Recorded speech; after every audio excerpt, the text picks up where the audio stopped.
Allahumma salli ala Muhammad. Sheikh is going to deliver his sermons now. أعوذ بالله من الشيطان اللعين الرجيم. بسم الله الرحمن الرحيم. الحمد لله رب العالمين، ثم الصلاة والسلام على المبعوث رحمة للعالمين، سيدي وحبيبي ونور قلبي، طب القلوب ودوائها، وعافية الأبدان وشفائها، ونور الأبصار وضيائها، أبي القاسم المصطفى محمد. اللهم صل وعلى أهل بيته الطيبين الطاهرين المعصومين الذين أذهب الله عنهم الرجس وطهرهم تطهيرا.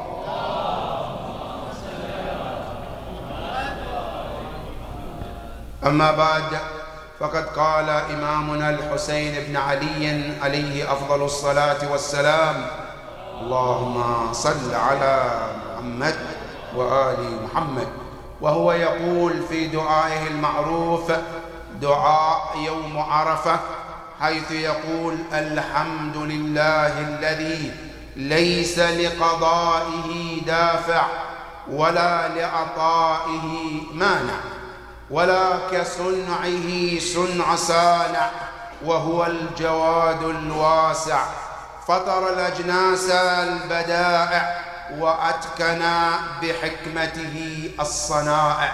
وصدق الحسين بن علي عليه أفضل الصلاة والسلام. اللهم صل على عباد الله. My dear brothers and sisters, Assalamu alaikum wa rahmatullahi ta'ala wa barakatuh.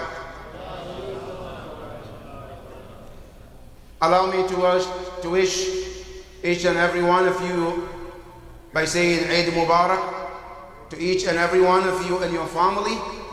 And I pray to Allah subhanahu wa ta'ala to accept your ibadat, accept your prayers, and may the Almighty Allah subhanahu wa ta'ala repeat these Eid upon you and your family every year with a long life and health and a strong spirit and uplifting and also well-being, inshaAllah. May the Almighty Allah subhanahu wa ta'ala keep all of you protected and guided, inshaAllah. My dear brothers and sisters, our khutbah today is going to be driven from the saying of our Imam Al-Husayn alayhi afdalu salatu wassalam. And this saying is nothing but dua, which many of us have read it yesterday in the evening, which is known as Dua Yawm Arafah of Imam Al-Husayn alayhi salam. Allahumma salli ala. This dua is known as one of the most powerful dua you can ever see or you can ever read. And not only that, one of the reasons why I thought to share with you some of the point about this dua is that it's very important, as we know in Islam, that everything you do, you have to have a ma'rifah of it. Whenever you do in Islam without the ma'rifah, it's not accepted. As-salat without ma'rifah is like bila salat. Hajj without the ma'rifah is like no hajj. Ziyarah of Ahl al-Bayt without ma'rifah is like no ziyarah. And that is why Ahl al-Bayt themselves, they said, Man zarana arifan bihaqqina wajabat lahu al-jannah. He said, whoever visits us, while he or she is visiting, he or she has a ma'rifah of us. He said, then the ziyarah is qabul, and the Jannah is must for that person. But the key point is what? Ma'rifah. Now, not only that, even Allah, He said, Ya abdi a'rifni qabla an ta'budani. My servant, you want to worship me? Get to know me first. Then your ibadah becomes different. Then your ibadah becomes valuable. Now, how do we know Allah subhanahu wa ta'ala? One of the ways to know Allah is to read the words of Allah, which is Quran. When you read Quran with the deep thinking and the open heart, then you get to recognize Allah. Unfortunately, many of us, we don't recognize Allah because we don't read Quran the way we should. Now you read in Surah Al-Jinn, the jinn became Muslims just by hearing Quran.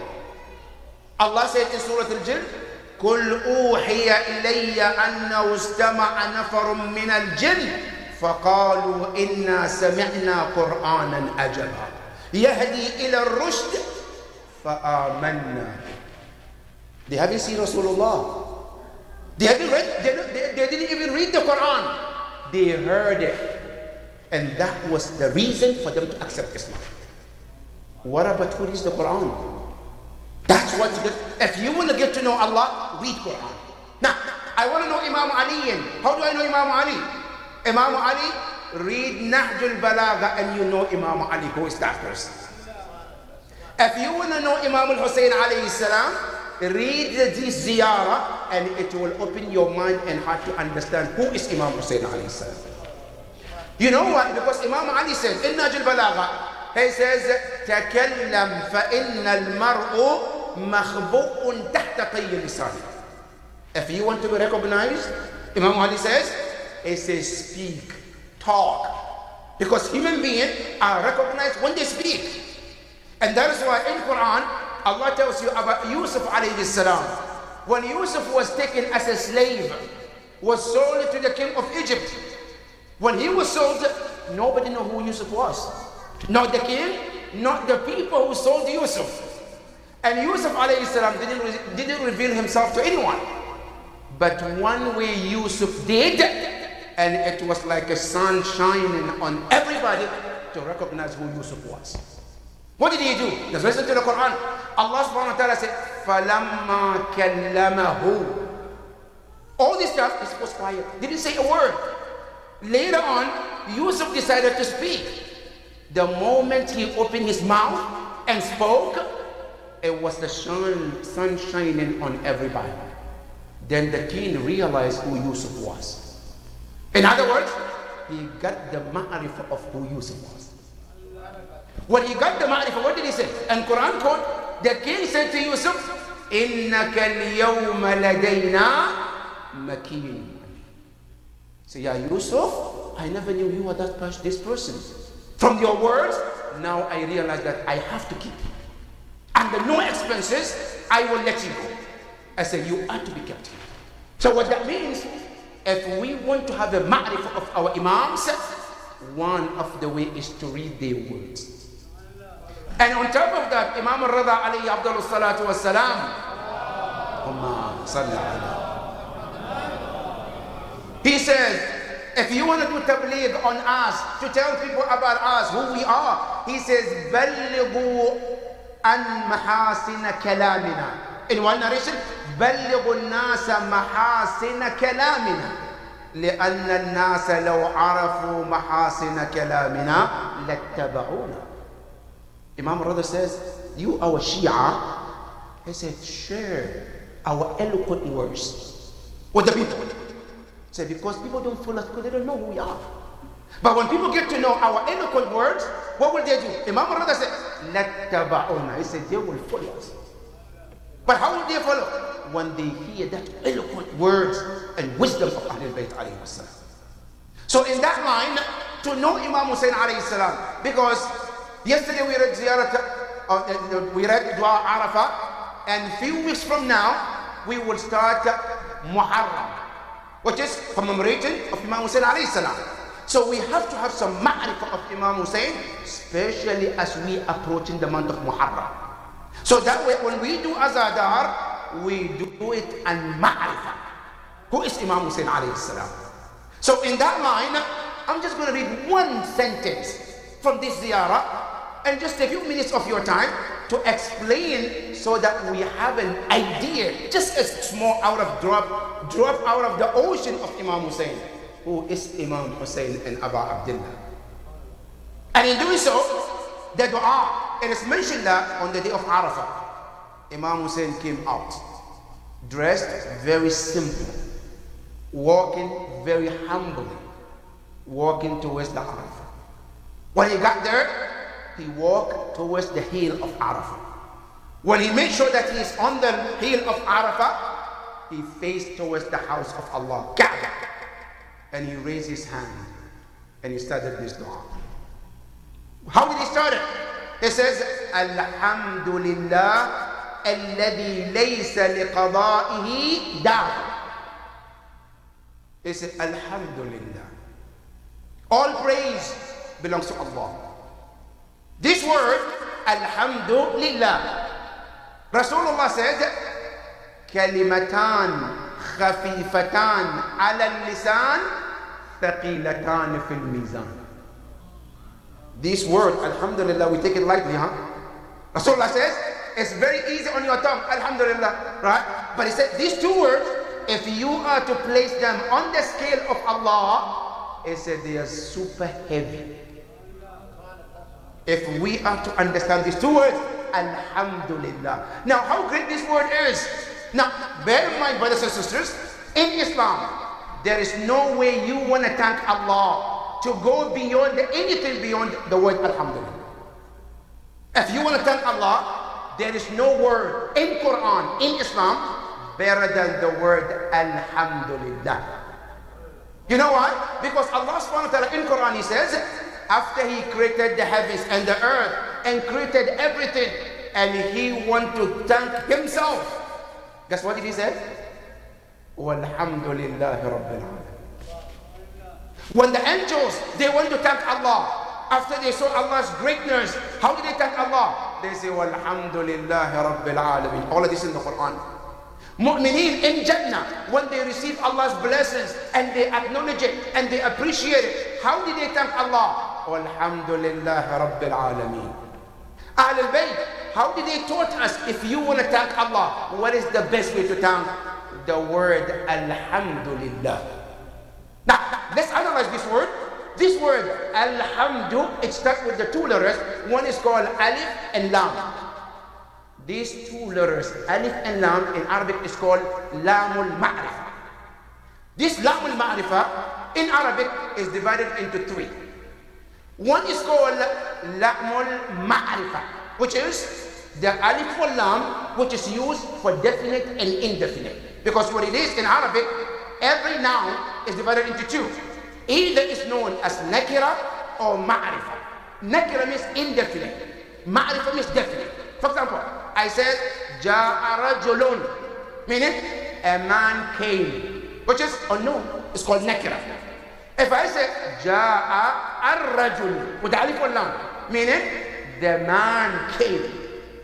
This Alif wal Lam is called Ma'rifah, or sometimes called Alif wal Lam al-Ma'hud. That's number one. Number two, there is Alif wal Lam in Arabic, is called Lil Haqiqa. Haqiqa means what? You wanna compare between two things and say this is better than this, right? Now you can put Alif wal Lam in defining that the first is better than the second one. For example, I want to say, for example, هذا البيت أفضل من هذا البيت. Okay? Now this Alif wal Lam is called Lam al-Haqiqa. For example, in the Quran, ulama al-Lugha, they give this example in Quran where Allah subhanahu wa ta'ala said, Ar-rijalu qawwamuna ala nisa. Right? Now they put Alif wal Lam, Ar-rijal, Al-Nisa. Now according to the ulama al-Lugha, they say Alif wal Lam in Rijal bima'na haqiqatul rajulu aqwa min haqiqatul mar'a. That's called Lamul Haqiqa. That's number two. Number three, and it's called Lamul Jins. Lamul Jins, what does it mean? Which Imam Hussein is using here. That's why we're analyzing this. Lamul Jins mean what? If I want to say a word, use a word, and describe everything within it, the only way to go to do that is to add Alif wal Lam. For example, when Imam said Alhamd, that Alif wal Lam is called Lamul al-Istighraq. Meaning what? Imam Muslim wants to say, Ya Allah, there are ways of thanking you. How? Number one, there is way to thank Allah through your heart, and it's called Ash-Shukr bil-Jinan. In your heart, you thank Allah. The second one is called Ash-Shukr bil-Lisan. You thank Allah with your tongue. Alhamdulillah. That's two. Number three is called Ash-Shukr bil-Jawari. where you thank Allah with every part of your body. Right? That's number one. Number two, there's a shukr also. Sometimes you combine all of it to thank Allah subhanahu wa ta'ala. Now, Imam Hussein, when he said Alhamdulillah, what do you want to say? Every form, every kind, every type of gratefulness all belongs to Allah subhanahu wa ta'ala. Whether it be through your heart, whether it be through your tongue, whether it be through your body, all of it. That's why in English we said all praise. All means what? Shukr al-lisan, shukr al-jinan, shukr al-jawari. All these together belongs to nobody but Allah subhanahu wa ta'ala. So Imam Hussein alayhi salam, when he said Alhamdulillah, meaning, Ya Allah, I'm not here to tell you. I know there are so many types of thank, but all of it, it belongs to you, Allah.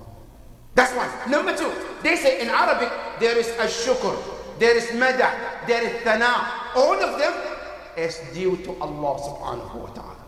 That's the meaning of Alhamdulillah. Now, who is Allah? He said, الَّذِي لَيْسَ لِقَضَائِهِ دَافِعٌ. He said, the Lord that I'm talking about is the one. لَيْسَ لِقَضَاء. Al-qada is decree. When he decrees something, no one has a power to stop that. Our brothers and sisters, you know we have America, right? There are people who make a law, lawmakers, right? Now sometimes they make a law and then the president vetoes it. Right? Say, no, I don't want this. What happened? I veto it. He has the power to veto it. Right?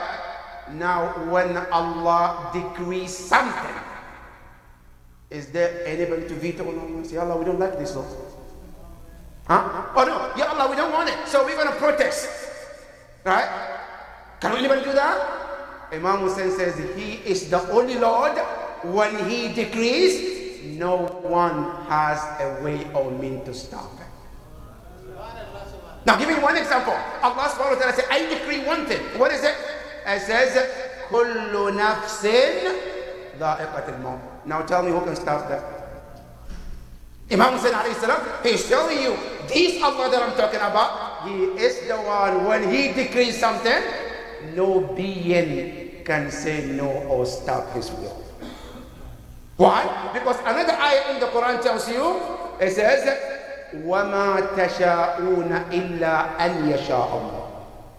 All your will and my will is around the Allah will of Allah subhanahu wa ta'ala. Now, this qada of Imam Hussein Ali has to talk about every decree, whether it be on human being, on animal, on the heavens, on the earth, everything, including Imam Hussein himself. Alright? Now on the day of Ashura, there is a walk that we do. We go back and forth. Imam Hussein, what does he say? Ridan biqada'ihi. The same word he uses here. Laysa liqada'ihi. He say, Ya Allah, on this day that I supposed to be murdered, I supposed to be killed, it's nothing but your decree that I cannot go away from it. That is the word qada'i. Dafi. Nobody can stop the decree of Allah. My dear brothers and sisters, if you and I can understand this, trust me, we are the best movement. The day that you and I came to understand that whatever he decrees, right, no one can stop, meaning what? Your risk that he wrote for you, nobody can take it away from you. The risk that Allah didn't write for you, no matter how much you struggle, no matter how much you fight, no matter how much you stress yourself, Allah said it's not gonna happen, it's not gonna happen. This sentence is the key of the true tawheed in Allah subhanahu wa ta'ala. What Imam Hussein is telling you, لَيْسَ لِقَضَائِهِ دَافِعٌ. And then to emphasize on that, the next word he said, وَلَا لِعَطَائِهِ مَانٍ. When he decides to give, no one can say to him, Ya Allah, don't give it, give it to this. When he decreed to give, he gives to whomever he wishes. Sometimes people were giving something, we think they don't deserve it. Allah said, in my knowledge, he deserves it. Sometimes we think about, oh no, I should have this. Allah said, no, you don't deserve it, I don't give it to you. The one who decreed to give and take is nothing but Allah subhanahu wa ta'ala. This itself, the dua, my brothers and sisters, as we explore and learn and think about it, it contains so much lesson for us. And at the end, Imam Hussein alayhi salam talks about Tawheed. He talks about Usul al-Din. He talks about the history. He talks about the Maqam of Ahlul Bayt Yawm al-Qiyamah. And then it's Muslim. I pray to Allah subhanahu wa ta'ala to give us the tawfiq, Ya Rabbal Alameen, to understand the saying of Imam Hussein alayhi salam, and give us the tawfiq to get the ma'rifah of Imam Hussein alayhi salam. Bismillah ar-Rahman ar-Rahim. Wal asr inna al-insana lafi khusr illa alladhina amanu wa amilu salihat wa tawasaw bil haqqi wa tawasaw bis sabr. Sallu ala Muhammadin wa ali Muhammad.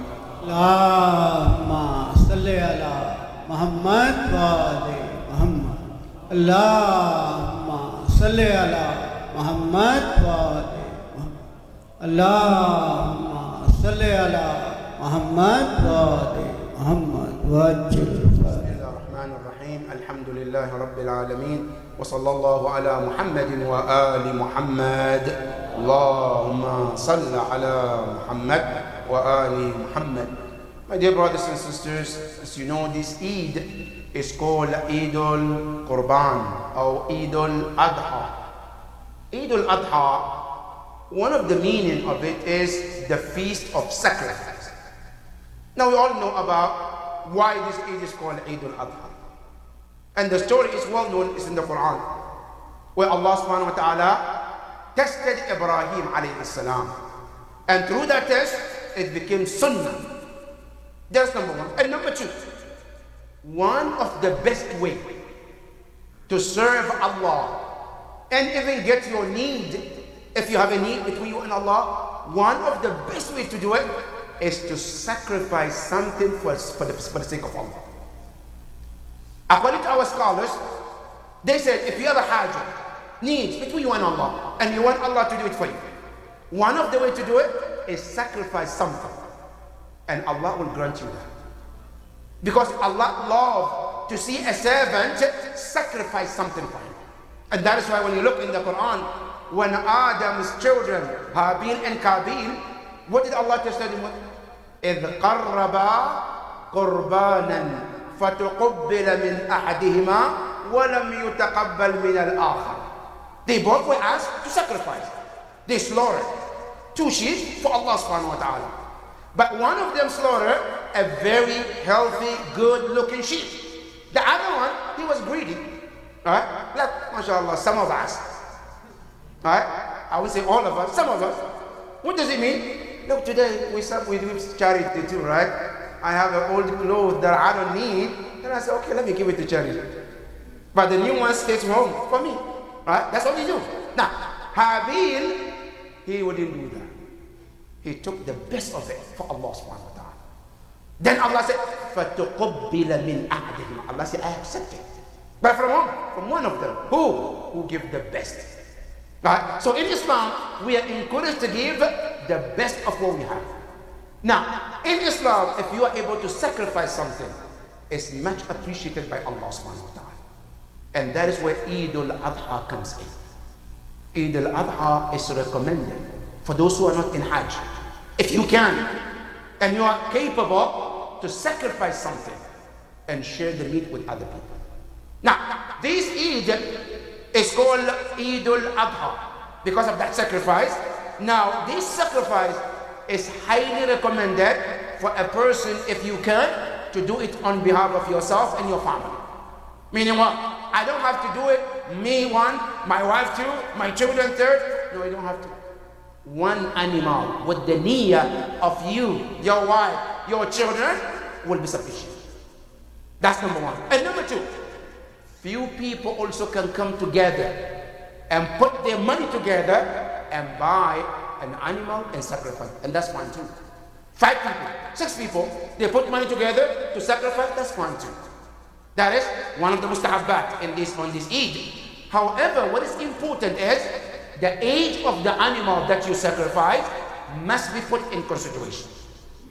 For the animal to be accepted as a qurban, it has to meet certain conditions. Number one, the animal, if you are doing a camel, the camel must complete at least 5 years for it to be able to meet the sacrifice. That's one.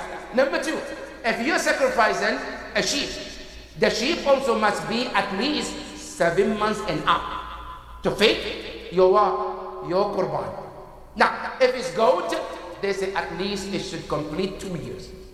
And some scholars mention. Now, so this is the requirement, and as you do this, you are allowed to distribute the meat into 3 parts. One, to give it to your neighbors, co-workers, and friends. The second part of the meat, you're also allowed to give your relative, your families. And the third, to keep it for yourself. That is one of the way to go, brothers and sisters. However, this sacrifice, that's one way of it. But the best sacrifice is here, brothers and sisters. The best sacrifice that you can give is to sacrifice your desire for Allah's desire. That is the best qurban you can do. Meaning what? I take my evil desire, my shaitani desire, and slaughter it and exchange it with the desire of Allah subhanahu wa ta'ala. That is the best qurban you can do in Islam. And that is why the teachings comes in, brothers and sisters. You know, slaughtering animal is fine, because Allah said to Hajis when they are in Hajj, He said, لَنْ يَنَالَ اللَّهُ لُحُومَهَا وَلَا دِمَاؤُهَا وَلَكِنْ يَنَالُهُ التَّقْوَى مِنْهُ. Allah said, yes, you sacrifice. Yes, thank you for doing it. But that meat is not going to reach to me. No, the blood is going to reach to me. But what we reach what? Your taqwa, your niyyah is going to reach to me. If we are able to sacrifice that evil desire and exchange it with the Allah's desire, that's the best sacrifice. And I pray to Allah subhanahu wa ta'ala we are able to do so, Ya Rabbal Alameen. My dear brothers and sisters, as you know, today is a great day in Islam. Today we have some mu'mineen who are at home and they are not able to be here. Let's remember them with Amma Yujib. All our brothers and sisters who are sick, some of them are here with us. Some of them are home, some of them are hospitals. Let's pray for them. May Allah give them the fastest recovery, Ya Rabbal Alameen. Amen. Yujib for all our brothers and sisters, and not only those who are sick, those who are going through hardship, difficulties. May Allah make it easy for all of them, Ya Rabbal Alameen. Bismillah ar-Rahman ar-Rahim. أمن يجيب المضطر إذا دعاه ويكشف السوء أمن يجيب المضطر إذا دعاه ويكشف السوء أمن يجيب المضطر إذا دعاه ويكشف السوء أمن يجيب المضطر إذا دعاه ويكشف السوء أما يجيب ويكشف السوء. صلوات الله. Another dua and remembrance to all your marhumeen who are no longer here with us, who wish to be here and celebrate Eid with us. Let's remember them with Surah Al-Mubarakat Al-Fatiha and 3 Surah Al-Ikhlas. May Allah be pleased with all of them, Ya Rabbil Alameen. بسم الله الرحمن الرحيم الحمد لله رب العالمين الرحمن الرحيم مالك يوم الدين إياك نعبد وإياك نستعين اهدنا الصراط المستقيم صراط الذين أنعمت عليهم غير المغضوب عليهم ولا الضالين. بسم الله الرحمن الرحيم قل هو الله أحد الله الصمد لم يلد ولم يولد ولم يكن له كفوا أحد. بسم الله الرحمن الرحيم قل هو الله أحد الله الصمد لم يلد ولم يولد ولم يكن له كفوا أحد. بسم الله الرحمن الرحيم قل هو الله أحد الله الصمد لم يلد ولم يولد ولم يكن له كفوا أحد. صلوات اللهم.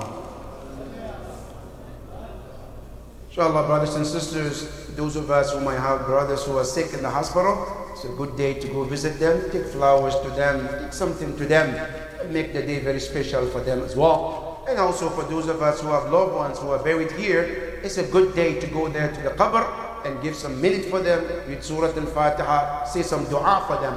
It makes a big difference for them, inshallah. And if you remember those who are deceased now, when we also become deceased, inshallah, we will be remembered as well. May Allah subhanahu wa ta'ala always help us to remember our deceased ones, Ya Rabbal Alameen.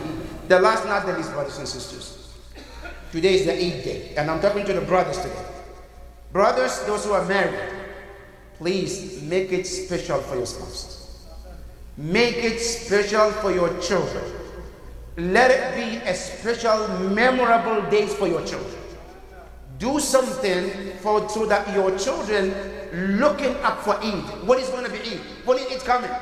Make sure that this message is received for your children, brothers and sisters. Not only that, for your families too. Your wife, let her feel today is a special day.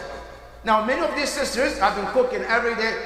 Today, tell her, honey, no cooking. Right? Honey, today, we're going to go out, and today, I'm going to make you special. Right? Let her feel special today. That's what the Eid is. It is not about coming to eat the salat and then go home and then sit on your couch looking at the food. No, that's not what. Let it be Eid for your family.